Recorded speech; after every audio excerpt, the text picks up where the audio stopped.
განცდა არ დაგიმალავთ ეხლა ვიტყვი იმას, რასაც გრძნობ მუდმივად და მგონია რომ არ ვცდები.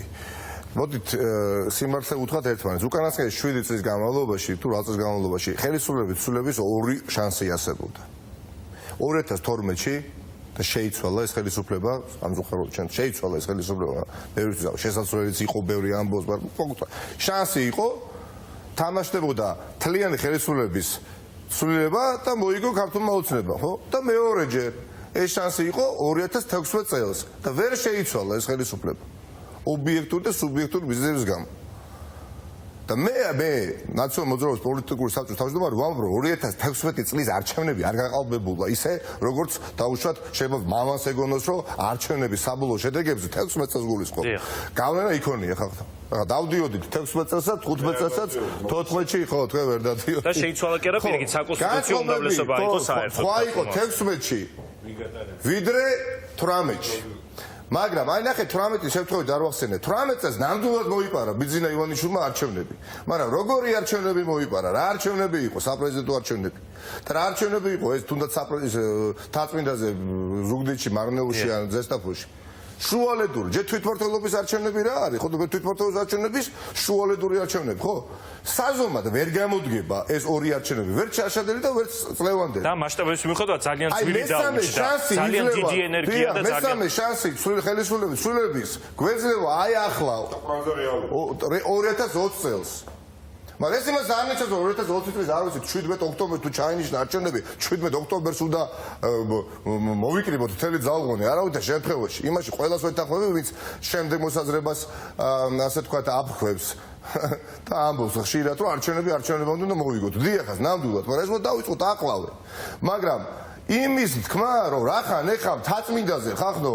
დამარცხდა ოპოზიციური კანდიდატი და ზუგდიდში დამარცხდა და ზესტაფონში ესე იგი ამას ვერ გავაგდებ ჩვენ არჩევნებით არ არის სწორი და გეტყვით რატო და მაგალითს მოგიყვათ კონკრეტულად ცხონებული გია არსენიშვილი ნაციონალური მოძრაობის თელავის მაჟორიტარი დეპუტატი გარდაიცვალა და 2011 წლის ოქტომბერს ჩაინიშნა შუალედური არჩევნები და ნაციონალურმა მოძრაობამ 2011 წლის ოქტომბერს აიღო თელავში 84% და 2012 წელს პანჩური ამოგვაწეს თელავში. იგივე თელავში.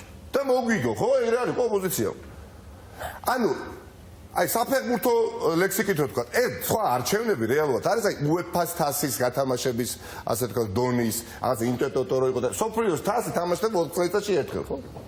ნუ როგორც წესი, როდესაც ხელისუფლება ქვეყანაში არ იცვლება, ამორჩევლისთვის ხელისუფლება იცვლება, ეხა აი, ყველა მიცოდა რომ სანდრას რომს გაიმარჯვა ზუგდიდში. ბატო შავგულიძეს თაწმინდაზე გახარია რჩებოდა მინისტრად. დიახ, ამას გულისხმობ, როდესაც ხელისუფლება არ იცვლება. როგორც წესი, ხელისუფლების ხელისუფლება მაინც მოსახლეობა. შარშა მოხდა საოცრება მიუხედავად ყველაფრისა, რომ აი კასტრირებული უფლებამოსილების პირობებში პრეზიდენტის რომ დაჩეკეს და რეალურად მოიხა გასაგებია, რომ საპრეზიდენტო რესპუბლიკის ფორმაციის ქვეყანა სახელმწიფო გავხდით, მაგრამ მაინც რეალურად ბევრისთვის არაფერს არ წყვეტდა. მე შემხედრია ამორჩეველი და უთქვა ჩემთვის რომ ვაშარზე რომ გახდესო პრეზიდენტიო. მეო რა ეს სუსის ადგილობრივი უფროსი მაინც ადგილობრივი უფროსი იქნებაო და საპრეზიდენტოს მეორე ტური განსხვავებული იყო ჩემი აზრით, იმიტომ რომ მეორე ტური რო წაეგო სალომე ზურამიშვილს ისეთი რამე ჩაატარა ივანიშვილი მეორე დღეს თვითონ წავიდა. რა თქმა უნდა, მაგრამ მობილიზაცია ამორჩევლის რთული იყო რა, ისე როგორც ეროვნულ არჩევნებზე ხდება, ანუ საპარლამენტო ეროვნულ არჩევნებზე. როდესაც მოსახლეობა მისის რომ შეუძლია შეცვალოს ხელისუფლება. აი, პარტიაზე ვლაპარაკე, ნაციონალურ მოძრაობა, რომელმაც 2016 წელს მაშინ ერთად ვიყავით და ის 460,000 470,000 ხმა ავიღეთ, ხო? და 2017 წელს ავიღეთ 260,000 ხმა. და აგერ შარშან ავიღეთ 600,000 პირველ ტურში და მეორე ტურში 800,000, ხახნო.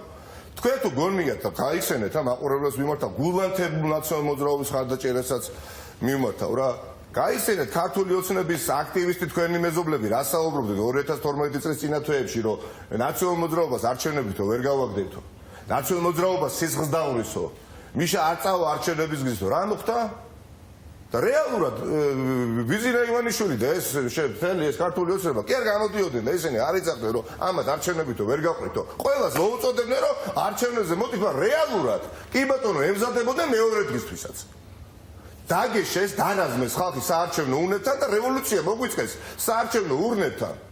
მოაწყეს რა მოგვიწევს მოაწყეს საერთოდ ნუუნებთან ეხლა პასტებით წავიდე ეხლა დავცინოთ გინებოთ ბევრი ქილიკოს ფაქტია რომ კალმისტრები აიღეს და ისე მივიდნენ რა იმიტომ რომ გააღვივეს რწმენა რომ მიუხედავად მონოლითური ხელისუფლებისა შესაძლებელია ამათი არჩევნების ზრდის გაგდებისა და ეს იაგირდეთ ყველაფერი ხო როგორც მოხდა 2021 ეხლა ჩვენ თუ გამოვადა ვიტყვით რომ აბა არაფერი არ გამოვადა აზრი არ აქვს მე პირდაპირ გეუბნებით რა იმიტომ რომ მუშაობაა ბევრი საჭირო და ამისი დრო გვაქვს თუ კი პირობითად შესაძლებელია სოფელ მუხრაში ერთ-ერთი დიდი სოფელია ცხეთის რაიონში ორივე ტური მოუგო ქართულ ოცნებას რუსთავშია თელ ხო იგივე შესაძლებლობა მოგვეცემა ჩვენ თერჯოლაშიც და ზესტაფონშიც მაგრამ ხელისუფლებამ კარგად უნდა გაითვალისწინოს რომ უკან დასახები გზები ჩაიხერგება 2020 წელს მე პირადად ასე ვაპირებ ეხლა შეუძლებელია არავინ აღარ აპირებს თვალის დახუჭვას ისიც კარგად გავიგონოთ და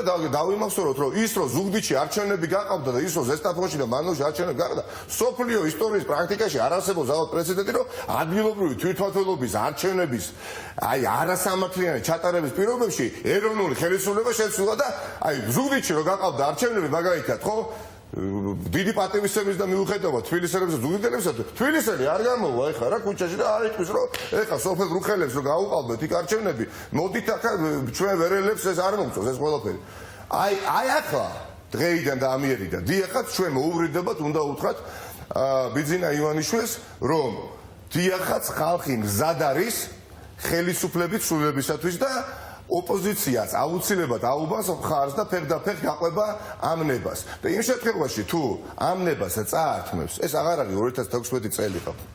შეუძლია როგორც ნაციონალური მოძრაობა, ეხლა ვით შეიძლება ორაზროვანი გამოხმაურებები არის ხოლმე, ხო?